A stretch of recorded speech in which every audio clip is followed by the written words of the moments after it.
मुंडेंच्या हत्येचा संबंध काय आणि धनंजय म्हणजे संतोष देशमुखांची जी हत्या झाली त्याच्याबद्दल सगळ्यांना जो आक्रोश आहे आणि त्याच्यात जे आतापर्यंत नीट त्याच्यावर कारवाई होताना आपल्याला जी दिसत नाहीये, अपेक्षित अशी होताना दिसत नाहीये, म्हणूनच मला असं वाटतंय की जोपर्यंत धनंजय मुंडे हे बाहेर पडत नाहीत मंत्रिमंडळातनं तोपर्यंत या पूर्ण हत्येच्या शोधाला नीट दिशा मिळणार नाही.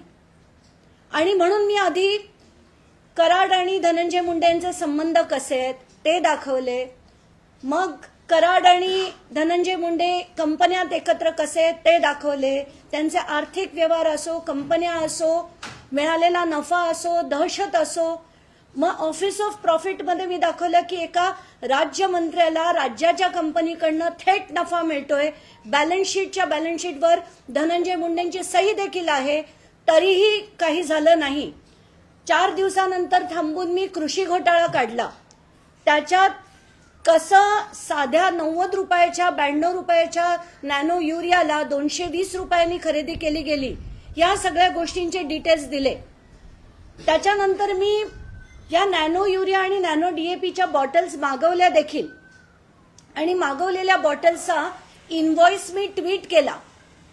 तर एक त्याचा जर आपण क्रम बघितला तर 4 तारखेला मी ती प्रेस कॉन्फरन्स घेतली, 5 तारखेला मी या बॉटल्स मागवल्या आणि त्याच्यानंतर 7 तारखेला या कंपनीकडनं बंदी घालण्यात आली.